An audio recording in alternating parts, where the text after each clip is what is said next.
I think for me, the base case, the base case is kind of 250.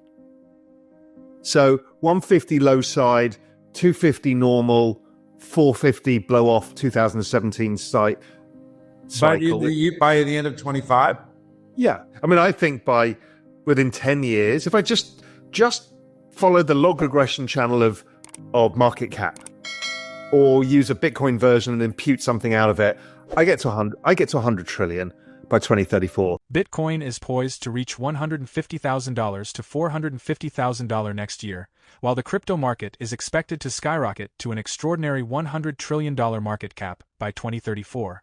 This bold prediction comes from Raoul Pal, CEO of Real Vision.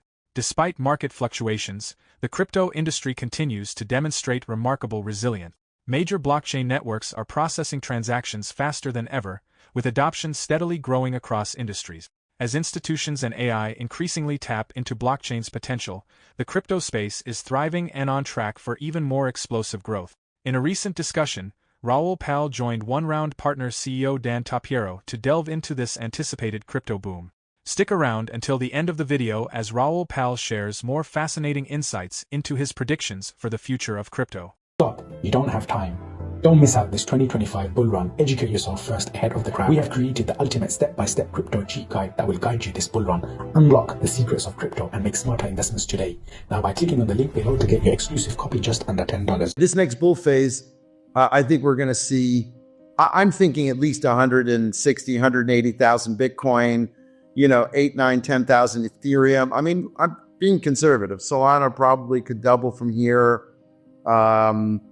I've always thought that even a year or 2 years ago, sort of 150 to 180 was my target based on the way things have moved in previous bears to bulls the last 3 cycles. I don't know if you have any, our companies are all like kicking butt. I didn't get into that, but I mean, almost all of them are near record revenue or will be in the next, few months. My general view is, I hear the conservative numbers, and I think it's always good to anchor yourselves on those, particularly when you're building a business. I think for me, the base case, the base case is kind of 250. So 150 low side, 250 normal, 450 blow off 2017 cycle. By the end of 25?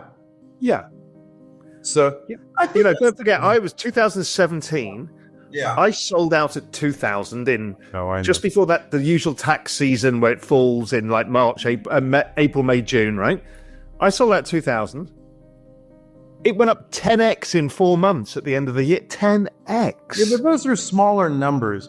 We can't go up 10x. No, but that's why I'm saying. That's why I'm saying. Listen, it's possible to go up 3x in the last part of the cycle if we get a very strong cycle. That's all I'm saying, is that I think that tail is because people have so much PTSD. I think it's underpriced. I'm not saying it's my base case, but you know how much value will be added to the digital asset. I think your number of 10 trillion is. Yeah, I think 10 trillion is underestimating for this cycle. I think it's close to 12, 13, something like that this cycle. Yeah. I think your whole 10T idea is going to sound hilariously outdated very soon. It brings me right back to the beginning. The first thing we discussed, you can tell where somebody entered the space because 10T will be a joke. It wasn't when it was 300 billion in 2019. 30x, people were like, "You're nuts. There's no way." But yeah, I think 10 will be too small by far, right?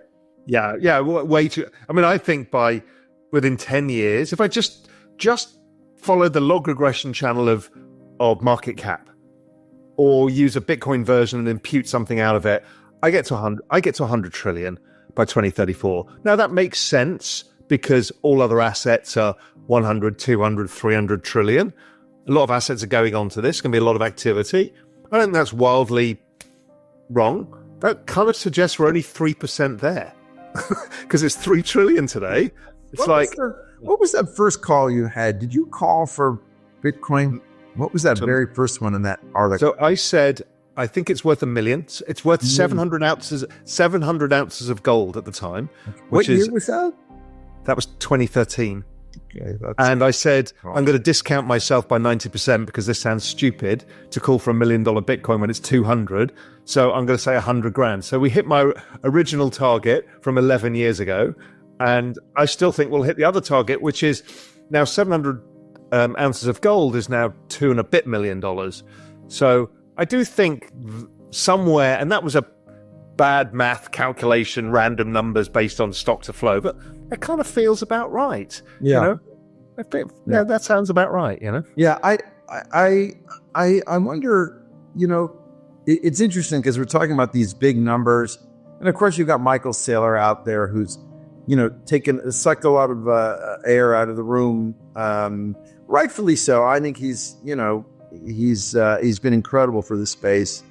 But I haven't sort of sensed as much enthusiasm yet as in previous cycles, right? Like, I don't feel somehow, I don't know, maybe it's because some of these altcoins, etc., are still down 90%. If you look at some of them, you know, not Ripple, which is now exploded, but, you know, some of these. Yeah, we just started to sit in the last 2 weeks where things are doing 50% in a day.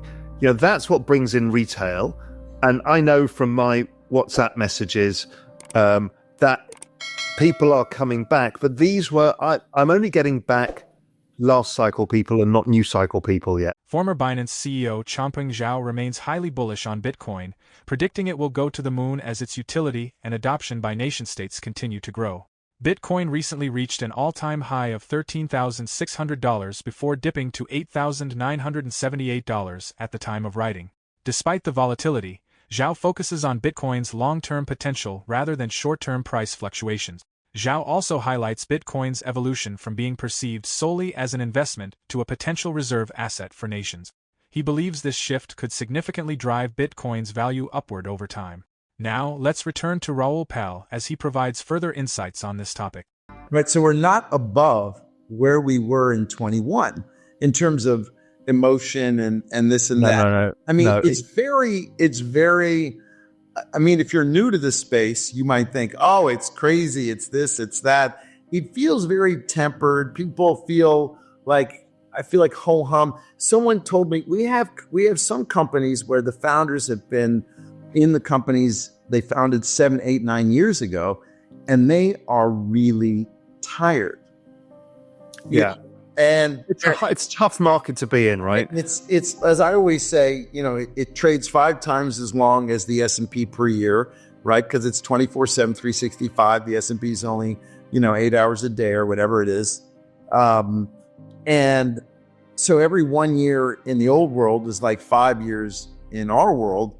And if you started a business 9 years ago and you lived through, you know, 3 bulls and 3 bears, that's like 40 years in the old world. And so we have, you know, founders that are interested to sell their businesses, even though, you know, you'd look at them and you'd say, well, why are you interested? This is the greatest business ever. You're kicking butt. You're making a huge amount of money. And they just say, you know, like they started it from zero and now maybe they have $1 billion in it or whatever the number is. So I feel like the volatility in this space is really chews people up. It does, particularly, Dan, you know this because you see it. Building a business in a very volatile asset means that your cost base has to become flexible. Absolutely. That's the hardest part, right? The hardest part is the cyclicality of your revenues versus your cost base, which means every time you have a down cycle, you spend 18 months of firing people. And it's so that is or really you hard. Hire them on the up move, which is kind of, you know, you try to game it a little bit, right? You do, but it's hard. Look, I think the volatility sort of going forward, next 10 years can't possibly be what it's been the last 10 years. But you know the way markets work, everyone always gives up at the exact wrong time. Always. Like it's so good. And it's like Bitcoin ETH right now, right? That cross, you've been pointing it out. It was like, I'm not watching the cross. I just watch The price. Well, I'm watching the cross and just hearing people just capitulate. ETH's a piece of shit. It's never going anywhere. They've screwed it up. Vitalik's a moron. I'm like, we've seen this all before. Right. And at 2,500, it was really low. 2,700 a few weeks ago, I started looking at it, and I just thought, this is way too cheap. With Bitcoin at 80,000, this is ridiculous. And I started putting out some tweets. I tweeted something last night, like ETH not dead. They kept saying ETH. And there's such like rivalry or, tribal behavior. Tribal behavior is always wrong. It's just like buying at an emotional extreme when you feel great is always wrong. Selling when you are feeling bad is always wrong. So it just felt like, the ETH community, I guess at the moment, doesn't really have a sailor. It doesn't have a guy out there, with an enormous amount of energy. I mean, Vitalik's a programmer. He's thinking about stuff, the nuts and bolts, as are some of the other core people. And I think it'll be the financial system. I think people suddenly they'll be going, oh, so-and-so's building on this layer 2 and so-and-so's doing this. And then people go, oh, I get it now. My thesis was that they just overbuilt block space for where we were, but that was forward planning for a future because we're going to need a lot of block space. And Ethereum is very secure. It's interoperable across a whole bunch of EVM stuff, and nobody gets fired for building on it.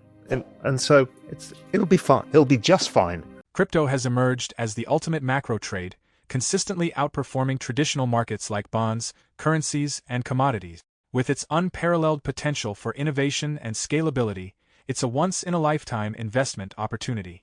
Active blockchain addresses have surged to over 164 million in just a few years, highlighting significant real-world usage beyond mere investment. Crypto is reshaping global finance, unlocking new markets, and its transformative potential is only beginning to unfold. Raoul Pal believes the future of the crypto space is enormous. As the industry evolves, prices are expected to climb, and its ability to revolutionize the global economy is both clear and unstoppable. For more Daily Dose Crypto news, check out these 2 awesome videos on your screen. Click now and we will see you on the next video.